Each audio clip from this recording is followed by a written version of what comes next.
I'm Julie Zenner along with Dennis Anderson, and here's what's coming up on Almanac North. School may be out for the summer, but Duluth's Edison Charter Schools has some big changes in store over the coming months. This weekend's running of the 39th annual Grandma's Marathon will mark a leadership transition at one of Duluth's most popular events. And we'll have the week's business headlines and look back at a story in the news 25 years ago. So stay with us. Almanac North is next.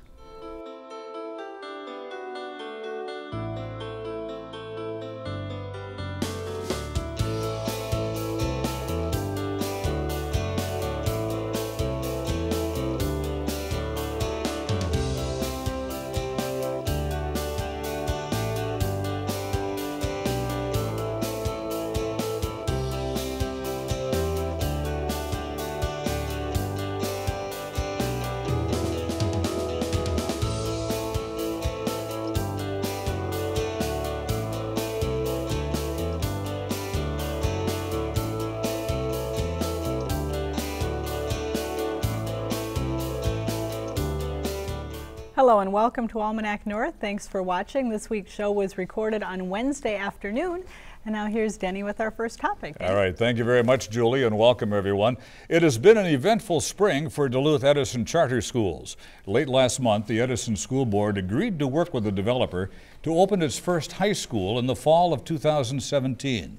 And this week it was revealed that the Duluth Charter School will end its relationship with Edison Learning, the for-profit company that helped manage the local charter school. Joining us now with the very latest is Bonnie Jorgenson, head of Duluth Edison Schools, and Crystal Palmer is the president of the Duluth Edison Charter Schools Board of Directors. Thank you both for being here. Bonnie, what will change with the split from Edison Learning? For our staff and students, there won't be a very visible change. Where the change is really happening is in the staffing of our business office and the financial functions that we will take on locally. Will you be able to save money as a result of splitting? We will save some money.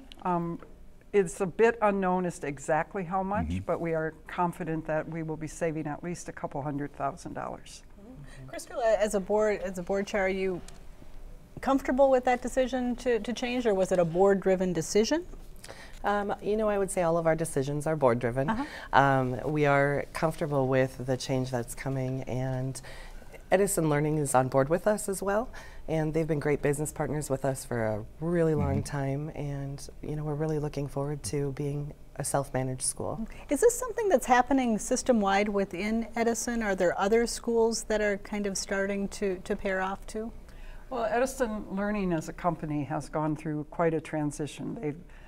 When we first started as a partner with them, they were actually the Edison Project, and they evolved to Edison Schools and then became Edison Learning. And as the company has evolved, they've diversified their product line. So their actual whole school management is but a small portion of what they're doing right now. And most schools don't stay with Edison as long as we have. They, part of their model is to get a school, sort of grow a school up from scratch and send it on its way. There are 4 high schools in Duluth right now. 2 of them are public schools, both Denfeld and East. Why another high school in Duluth? Well, our parents have really demanded that from us. This is initially the whole conversation that our board has had about a high school was driven by a constant conversation from our parents about, would you please open a high school? We did a survey that suggested that almost 80% of our parents would send a student to our high school, knowing very little about even what the program would be, but simply because they've been so happy with their K-8 experience. So Crystal, you're not going into this lightly. You've done your homework. We have. We appointed a high school task force approximately 3 years ago, and they have vetted thoroughly, you know, aspects from facilities to the type of educational pieces that we may potentially look to offer, and the financial aspect has been a really large part of that as well. And this time, you know, all the pieces came together, and we're really excited. Our parents are really excited. Our staff seems to be really excited, and we're really looking forward to it. Parents have a lot of expectations from high schools these days, not just for the academic programs, but also for extracurriculars and sports. Will the Edison High School be able to offer all those things to families that want them? We will have a robust extracurricular program. We won't probably offer every sport that every high school offers, but we do basketball, volleyball, track and field, cross country, a variety of after-school activities with our current middle school. And so the first phase in of our extracurricular sports program will be moving those programs to a junior varsity and then a varsity level as we unfold our high school. Are there opportunities as you move into a high school to access some of the resources that are available at the Duluth public high schools? Because there is a relationship between the charter school and the district. There have been some conversations we've had several years ago with the local school district, and at that time there wasn't a lot of interest on their part in having our students participate in their sports programs. So that is why we really began to develop our own programs and have had quite a bit of success with that. So our plan moving into the high school is to have a track and soccer field on day one when we open, and then to move probably in the third or fourth year to having baseball and softball field as well. And really, we also want to become really good skiers. We have a great facility right next to us where we're going to be building the building. We've had a very active junior high ski team, and that is truly one of our goals, is to continue to really build that ski program. Crystal, will you need a certain number of students to open for the first year at least, or the first couple of years? We will. Part of the vetting process was to really establish a conservative look on what would it look like to progressively open a high school, not opening 9 through 12, but opening with a full 9th grade and potentially a partial 10th grade. And total students in all per grade level, we hope to be at around the 165 student mark per grade level. So we'll have a smaller size school than what is currently in the city of Duluth. So will you need some financial commitments from an X number of parents before you turn the first spade of earth? Financial commitments from parents, I don't believe so. Okay. No financial commitments from our parents. We are, as I'm sure you know, Denny, we are a public school, Yes, you so are. we're publicly funded, and parents don't pay tuition to have their students attend us. But there are other means of supporting the school, but you don't need anything from them up front. Right, Not and at all. no, not at all. And I understand you're going to kind of transition this high school in, adding grades and then adding additional grades moving forward. At the beginning, will you be able to start the high school in your existing facility, or are you immediately moving into another building? We absolutely will not be able to start in our existing facility. We are jam-packed at North Star with a waiting list. So there is absolutely no way that could happen, which is one of the reasons we've chosen to open in the fall 2017, so that we run into no issues with the building being ready. And our plan actually includes moving our 8th graders into the building where our high school will be. So it'll be an 8-12 building, so that we have a little more room at North Star. We really are maxed out. What does Edison offer that perhaps the Duluth public school system can't or doesn't? Well, I'm always very careful to not compare ourselves to the Duluth public school system, in part because I'm not in the Duluth public schools. I can tell you the things our parents really like about our school. One of them is that we offer 2 what we call specialist classes to our students every day. So about 85% of our students have art and music one day and Spanish and physical education the next day. The small percentage of students who might not have all 4 of those subjects are in a math intervention or a reading intervention to help them get academically to grade level. And then we also have a community service program that some of our older students participate in. Well, they do helping jobs in the school community in that 8th grade year as part of their specialist subject. So that's one piece. The other piece that parents talk to me about all the time is how amazing our teaching staff is, and I would heartily agree. And they, every day I see above and beyond examples among our teachers of them going out of their way to attend to the needs of our students. And our goal as a school is to focus on the academic and personal excellence for every child in our school. Make sure someone, at least one person, really knows them well, is taking care of them, and is working with the family to make them successful in school. And our teachers are great at doing that. Mm-hmm.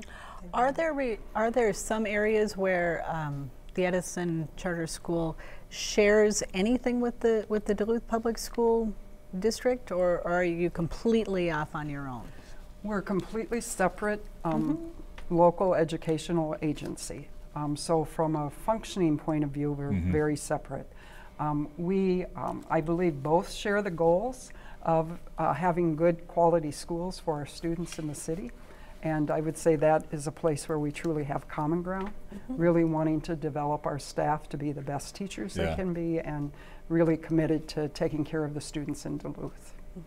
What will the board's role be now without Edison managing the school? Does that change at all, or are there differences when you move from being a for-profit corporation to a charter school run by a board? There will be a few differences. Edison Learning being a for-profit corporation, you know, we are not. The board's entity itself is not. The differences will mostly lie in the taking on of some of the business office positions that had been held by Edison and now will move into our school. So the board as a whole, our function is the high-level oversight, the fiduciary responsibility, and making sure that our ducks are in a row. And we have a fantastic administration and staff. They're just incredible, and their commitment to the school and the success of the high school has really played a significant impact on the board's confidence when, you know, we were really debating and saying, is this what, you know, are we going to move forward? And one of the things, historically, our board actually is in charge of our school and has the management contract, is the holder of the management contract with Edison. So the board negotiates that contract, and they have always been who runs the school. They have just delegated some of the responsibilities of that to Edison Learning.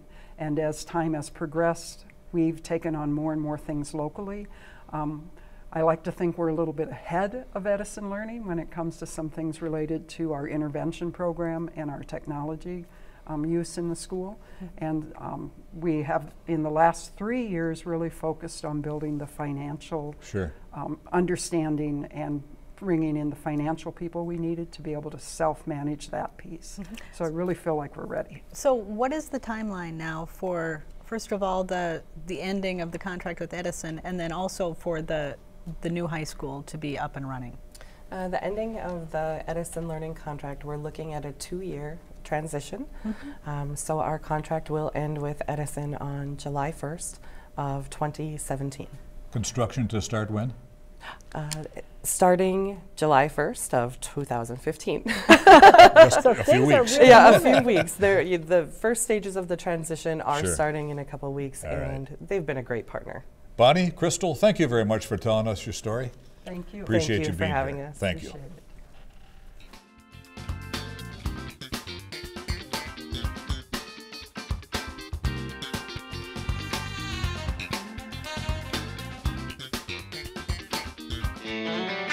Now, let's dig into our news file archive for a look at what was making news 25 years ago this week. Trained crews at the Duluth Air National Guard Base spent the day going over these F-16s. With manuals in hand, they are literally taking the fighters apart and putting them back together to make sure they meet specifications. It'll take anywhere from 10 days to 15 days to do that. And then the airplane will go to the paint booth where they'll put our tail insignia on it, and then it'll begin flight operations. The base is in the middle of replacing all of its larger, clumsier F-4s with the lightweight F-16s, a conversion officials have spent over 2 years working on. And with 4 of the 20 new planes now on base, there's plenty left to do. Pilots are traveling to Wichita and Tucson for months of training, and instructors have been brought in to help locally, going over all of the fighters' systems with ground and maintenance crews. because of technology, some of the systems are a whole lot more complicated as far as theory of operation. So we have to get a lot more in theory. Some of it's brand new theory compared to the F4. The official conversion date is July 1st of this year. That's less than a month away, but it could be next May before all local personnel are trained on the new aircraft, making the real conversion complete. Julie Zenner, KDLH News.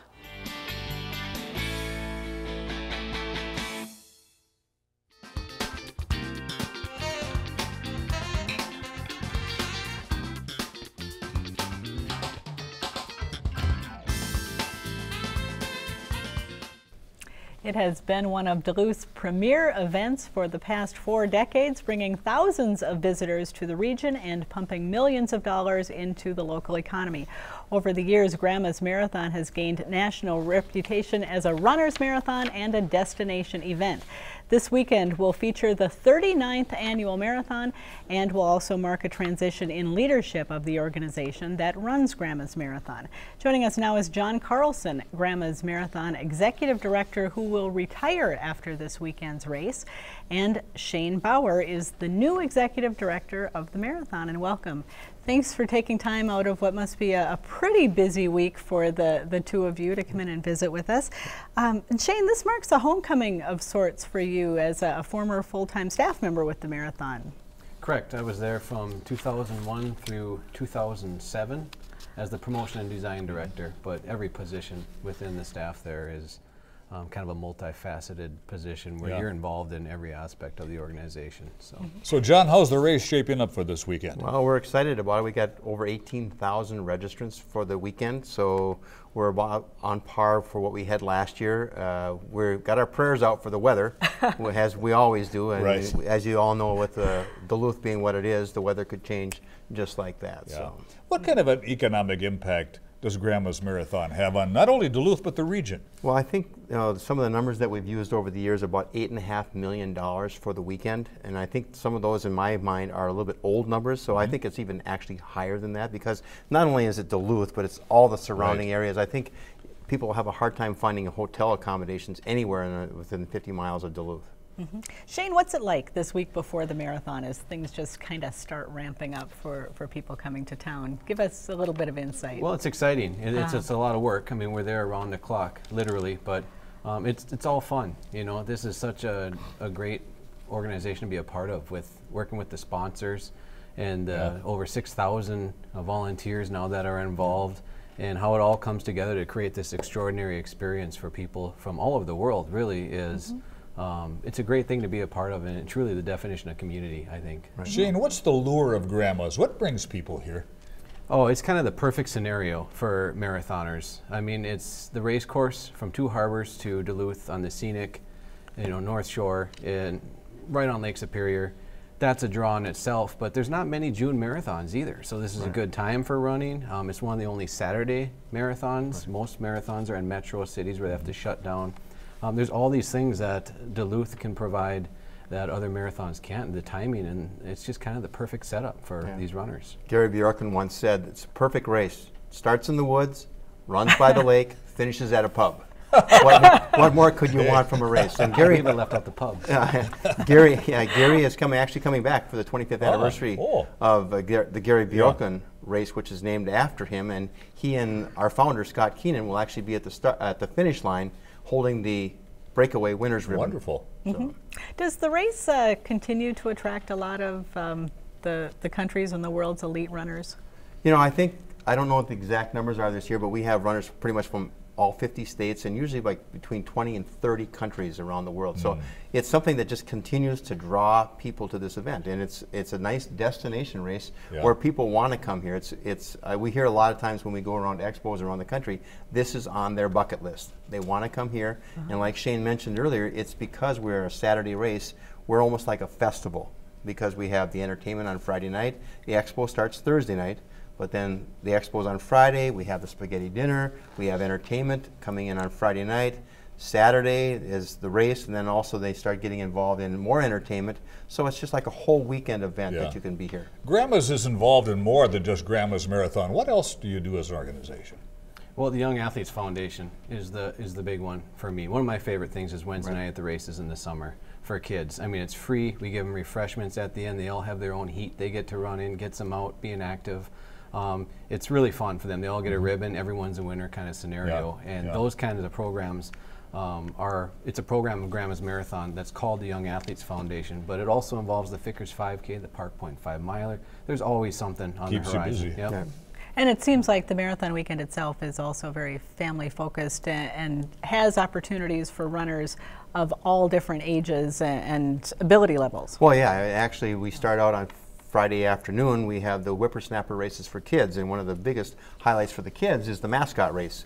And that starts out at 2 o'clock, and then if the moms and dads and grandmas and grandpas will bring their kids to that, and then some might run the 5K on Friday night and then come back. The others will run on Saturday with either the half or the full marathon. John, what kind of precautions are taken if a runner should be having some trouble? Well, we have aid stations all throughout the course, and if somebody is in distress, we're always having spotters, whether at the water stations or actually course marshals. If they see somebody is having some issues, then we're able to get medical attention to them almost right away. And do runners really like the cool temps that we tend to have? Perfect scenario is cool in the morning, warming up in the afternoon, because then it's beer tent time. So you want to be able to celebrate your accomplishment too. And yeah, but it's hard to get the perfect scenario each year. I'm sure it is. Cool weather in the morning, and that's a see your breath morning. It might be good for the runner, but not necessarily for the viewer. Somebody always wins. They do. Coffee, Ellicott coffee wins if it's cold all day. So. Shane, you've been a downtown businessman for the last few years with Laughingstock. How important is the marathon to downtown businesses and the business community, and the relationship that the businesses have in sponsoring? It's fantastic. It brings a lot of people to town, and it's not a perfect scenario for everyone with the crowds, but it's a world-class event that makes the Twin Ports a world-class place. I mean, something like Grandma's Marathon elevates everything. You know, because it's such a huge event that brings so many people to the area. You know, it's a great way to promote this area. Everybody wins in an event like this. There is a medical tent near the end of the race at the finish line. Can you tell us a little bit about that? Well, that's the main medical headquarters for the weekend, where our medical director sort of resides and makes the calls from there. And of course, that's where you're going to see probably most of the issues, is when they want to cross that finish line. So it's a highly organized event with a lot of volunteers who have been with the marathon for literally over 30 years now. So the medical director is very important, of course, for the race. The medical director has a right to call the race if the weather gets such where they can't run? We have a protocol where the medical director, who has a wet bulb temperature module type of apparatus that is stationed at not only the finish line but also at the starting lines, and then he reads that and gives instructions to myself as to what the temperature on that reading is. And then if there is a weather situation, we are in contact with the National Weather Service starting at like 5 o'clock in the morning. If we see something that's happening, then myself and then Shane will confer along with the medical director and also the chairman of the board. And if there has to be some kind of a situation where we either need to delay or cancel the race, the four of us, with us being one vote, will then decide what will happen that morning. In the history of Grandma's Marathon, we have never canceled the race, but we have delayed the start.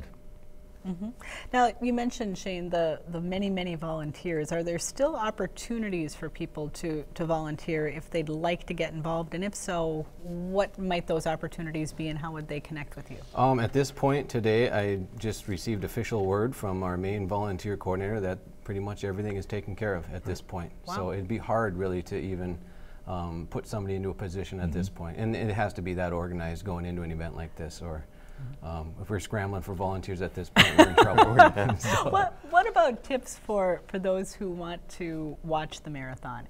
Any advice on where to park, how to move around town, best places? Well, I think for those that are downtown, which seems to be one of the more popular areas, is to park above Superior Street, above the course, and then walk down.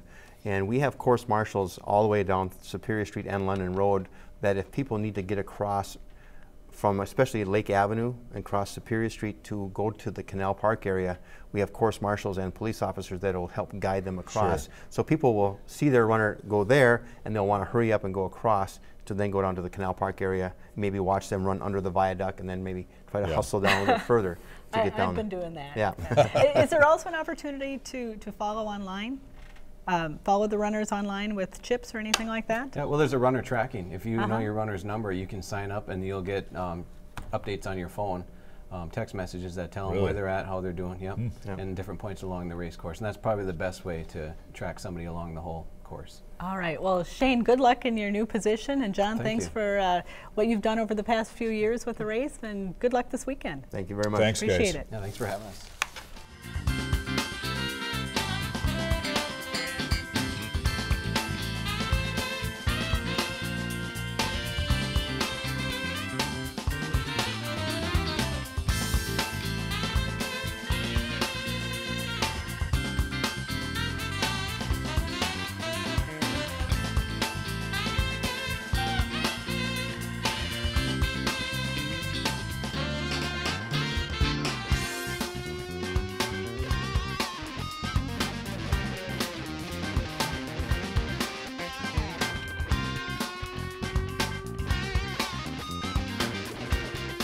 It's time now for a look at some of the week's top business stories from our friends at Business North. In its quarterly report released Tuesday, Polymet Mining Corp said its preliminary final environmental impact statement is largely complete and soon will be circulated to the appropriate state and federal regulating agencies.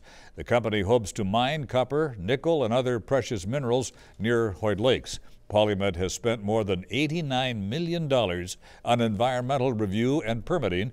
Company officials believe regulators will make their final decisions on the adequacy of that work before the end of this year. Opponents contend the dangers of mining sulfite minerals will linger for hundreds of years.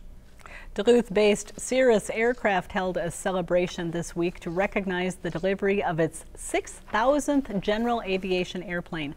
The milestone was reached 16 years after the company delivered its first production aircraft. Co-founder and chief executive Dale Klapmeyer said the company is humbled by the achievement, and he noted Cirrus currently has airplanes in more than 60 countries worldwide. The manufacturer is preparing to move beyond producing gas engine aircraft. It soon will introduce the Vision SF-50 personal jet. Orders have already been placed for 550 of the much anticipated aircraft, which also will be assembled in Duluth. Frustrated by the lack of state action, government leaders in Douglas County say they may be forced to impose a $20 local wheel tax or issue bonds to raise money to improve county roads. They contend the Wisconsin legislature and Governor Scott Walker are not making progress on state funding initiatives. A recent study found that repairs will cost at least $100 million. Unless the state steps in, the county has no other funding options, according to Kay Johnson, who chairs the Douglas County Transportation and Infrastructure Committee. For more on these and other stories, visit businessnorth.com. Do you have a comment about this week's program? Then give us a call. Dial 218-788-2849 to leave a message, or send an email to almanacnorth@wdse.org. And you can also go to the WDSE website for updates on your favorite PBS programs, learn about events at the station, and watch past episodes of your favorite local programs like Almanac North. And Denny, good luck to all of the runners in town for the marathon this weekend. Nearly 18,000 runners in Duluth. Wow. Awesome experience. And as a spectator, I kind of hope that it's a little bit warmer, but I know the runners like it cool. For Denny and the crew here at Almanac North, I'm Julie Zenner. Have a great weekend.